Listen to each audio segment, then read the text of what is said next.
My porch door is frozen shut.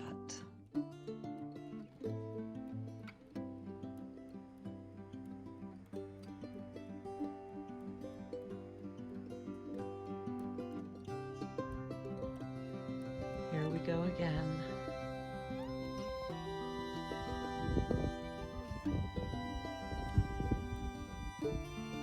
Hey guys, it's Katie Kate on the Homestead. It is snowing again out there and my back is hurting just watching it fall from the sky. I've already told my kid that I'm going to insist on him helping me tomorrow with clearing it because I just don't think I'm going to be able to manage it all by myself again, not with the amount of snow that they are calling for, up to 50 centimeters. So tonight I'm just here, I'm taking it easy, resting for the work that I know I'm gonna have to do over the next couple of days. I thought I'd shoot a little story time, the truth about homesteading and what's the point? What is the point of dedicating so much hard work to live this lifestyle? And it is a lot of hard work. This is a question I ask myself as I try to reflect on why I feel called to do this.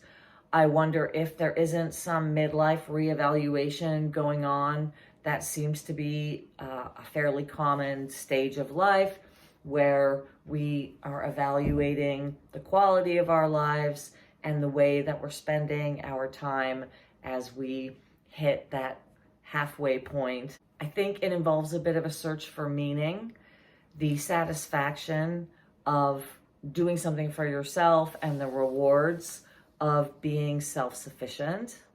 If you've ever grown a tomato, you can certainly understand the difference in how you value that fruit compared to when you just go to the supermarket and purchase a tomato. It really shifts the lens of what we perceive as value in our day-to-day lives. Sometimes I wonder what else I would be doing if I were to literally sell the farm and cash out again. You know, what would I do? Would I buy a villa in Mexico and live on the beach? What would be meaningful? What would occupy me? There's only so much sunbathing I'm going to be able to do before I'm feeling pretty empty. I can understand the question, why choose to spend all of your time just providing for your basic needs, growing your own food, heating your own house, when ultimately you could just pay for those things. And the answer is the lifestyle, the luxury and comforts that we pay for so that we don't have to do these things for ourselves come with a very high cost. And that is that we have to dedicate so much of our time to working to be able to afford those things. Now, you could argue that when you're not spending all your time meeting your basic needs, you have more time, but that's offset by the fact that we actually have to work to earn money to pay for those things. So it breaks even a little bit. Personally, I feel like that shift in the lens is really significant. I feel when we're in a perpetual money-oriented mindset, it's endless. It's like a chasm, a void. And I've talked about this before. At what point do you have enough money? And in that mindset, the answer is never. You'll never have enough money. And so it seems to be just a trap, a chasm, a void. I think it also perpetuates a mindset of scarcity over abundance because we're always thinking about how much more money we are going to need to maintain our basics, and there will never be enough. It's a scarcity over abundance situation. Out here, as I'm working on my own fundamentals, I see abundance all around me. I know that the food I have preserved is going to be consumed, but I can envision the abundance of my next garden or the honeybees that I'm going to put on the property, the eggs that my chickens are going to lay. nature is very abundant, and I feel that living this way really helps us to shift the lens and view the world that way, which is a really beautiful perspective. The other thing is, I think we get better results when we do things ourselves a lot of the time. Growing our own food is certainly a higher quality nutrition for us than purchasing factory farmed food, factory farmed animals. We get better results when we do things small scale and take matters into our own hands. The wood heat is another example of that. I love heating with wood, but it is a lot of work.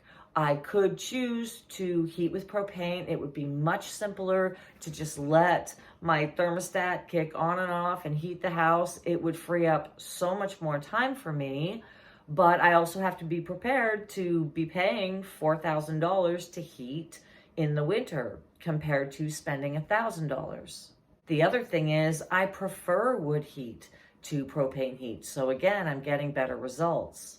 You can take that as far as you like. I could purchase a cord of split wood for $120, or I could purchase wood that needs to be split for $60 a cord and just do the work myself, which is what I choose to do right now because I am able to do that. So more self-sufficiency requires less money, which means we don't have to dedicate so much of ourselves and our time to jobs that really are distractions. They make us feel like our work is so important and so meaningful. We are constantly occupied with things blown out of proportion that really aren't that important. These deadlines, these projects, these clients, these are all ultimately typically trivial things that we spend so much of our time and energy getting all wrapped up in.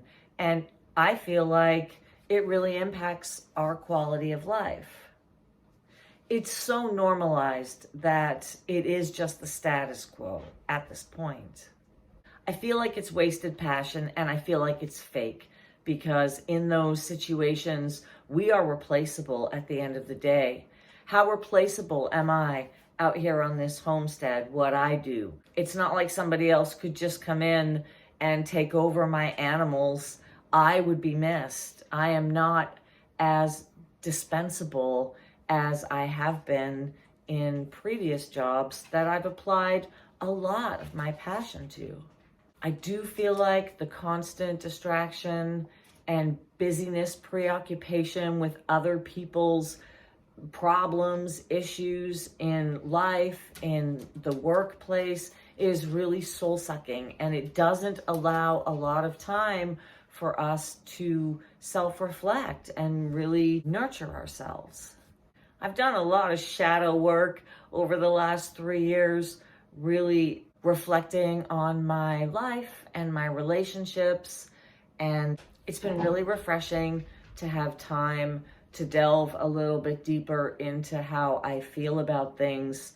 Just having the space, being bored, letting things come up, and actually having the space in my head and in my life to be able to really think about them and reflect. I'm definitely not the same person who came here 3 years ago, let alone the same person who was in a marriage 15 years ago.